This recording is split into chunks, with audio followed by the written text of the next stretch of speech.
عمران اطاری کراچی سے۔ جی محترم، السلام علیکم ورحمۃ اللہ وبرکاتہ۔ کراچی سے عمران عرض کر رہا ہوں۔ مفتی صاحب یہ پوچھنا تھا، اگر کسی شخص کا انتقال ہو جائے، اب اس کی بیوہ ہے، اس کے بچے ہیں، اب بیوہ یہ کرے کہ شوہر نے جو ہے وہ بیوہ کے نام جو ہے وہ جائیداد کی ہوئی تھی، 2 مکان کیے ہوئے تھے، اب اس کا جو ہے وہ جب شوہر کا انتقال ہو گیا تو اب بیوہ نے اپنے بچوں کو عاق کر دیا اور مکان خود بیچ کے وہ اپنے پاس رقم رکھ سکتی ہے، کیونکہ مکان اس کے نام تھے قانونی طور پہ، تو کیا جو ہے وہ اولاد کیس کر کے ان سے اپنا حق لے سکتی ہے یا نہیں لے سکتی؟ کیا اس میں وہ گناہگار ہوگی یا نہیں ہوگی؟ یہ ذرا ارشاد فرما دیجیے گا۔ السلام علیکم ورحمۃ اللہ وبرکاتہ۔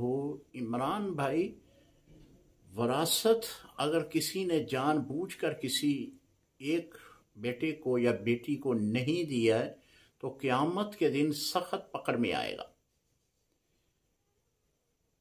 اگر کوئی زندگی میں کوئی بیٹا عاق کر دیا گیا، اس کو باقاعدہ طور پر اخبار اشتہار میں کہا گیا کہ یہ میری منقولہ غیر منقولہ جائیداد سے عاق ہے، تو وہ لڑکا بھی وراثت سے محروم نہیں رہے گا۔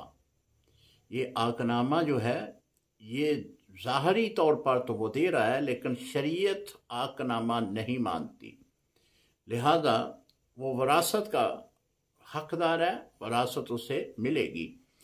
اگر باپ کی وراثت ہے تو والدہ نے اس پہ قبضہ کر کے باقی بیٹوں کو عاق کر دیا، تو صرف اس لیے کہ میں اس وراثت کو بیٹوں میں تقسیم نہیں کروں گی، تو وہ سخت گناہ گار ہے۔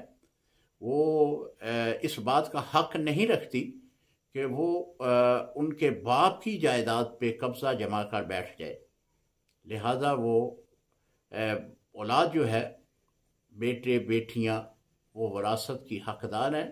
اگر اس نے اپنی زندگی میں دے دیا تو ٹھیک ہے، نہیں دیا تو قیامت کے دن سخت پکڑ میں آئے گی۔ السلام علیکم ورحمۃ اللہ وبرکاتہ۔